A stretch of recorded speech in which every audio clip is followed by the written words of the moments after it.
Alors, s'il y en a un qui mérite un Doritos, c'est bien Djokovic, hein, Samuel? C'est un paquet entier, je pense, parce que vraiment ce qu'il a fait, c'est très très bien. Sur le match, il vient juste de gagner contre Federer, donc il a pris le dessus dès le départ en gagnant 2-7, donc 6-1 à 6-2. Le Suisse, il a réussi à reprendre l'avantage sur le troisième set. On rappelle qu'il a 34 ans quand même, Federer, donc c'est difficile de lutter contre un jeune comme Djokovic, mais rien à faire sur le quatrième set. Djokovic qui a repris l'avantage. On rappelle qu'il est numéro 1 mondial et au prochain match, donc pour la finale, ce sera soit Andy Murray, soit Milos Raonic. Oui, c'est pas facile pour Federer, hein, qui continue, qui ne lâche pas. C'est vraiment un passionné, cet homme-là. C'est vrai, il a plein Bravo à lui. Et c'est vrai qu'on est derrière lui parce qu'on aimerait quand même qu'il en gagne des matchs, un maximum avant de s'arrêter, avant de prendre sa retraite, même si ça sera un jeune retraité. Résultat des demi-finales dames, on en est où? On en est avec toujours Serena Williams, on l'attendait là où elle est, hein, bien sûr.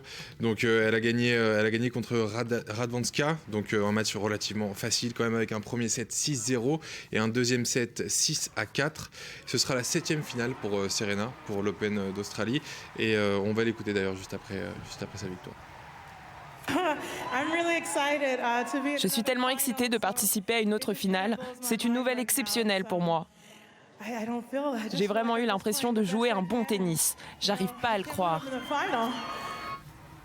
Et on connaît son adversaire à Serena. Ça sera Angélique Kerber, une Allemande, et elle, alors magie. C'est la première fois qu'elle atteint une finale de Grand Chelem. Bravo à elle. Première fois pour elle. Félicitations. Elle s'est imposée face à Johanna Konta en 2-7, 7-5, 6-2.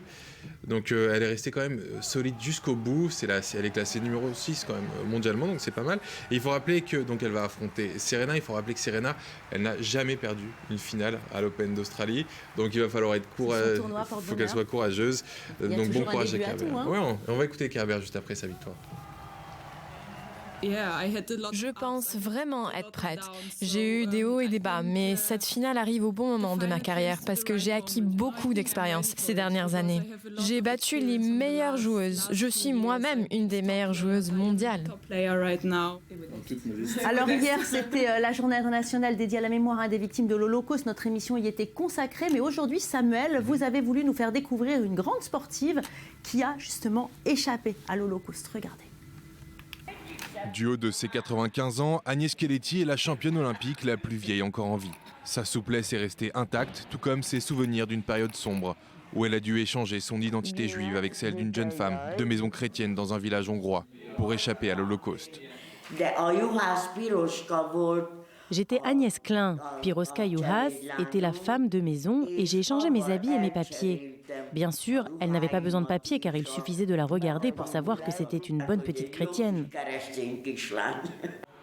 Malgré son âge, il n'est pas rare de la croiser dans une salle de gym où elle continue à partager ses bons conseils avec de jeunes sportifs en devenir. Pour les enfants, la chose la plus importante est qu'ils grandissent intellectuellement avant toute chose, aussi physiquement, mais le mental est la première chose. Sinon, ils ne seront pas de bons gymnastes s'ils ne sont pas assez intelligents ou multidimensionnels. J'ai fait de la compétition, non pas parce que j'aimais ça, mais parce que je voulais découvrir le monde. Résidant en Israël, Agnès Keleti a laissé une trace indélébile dans l'histoire mondiale des Jeux Olympiques en remportant 10 médailles.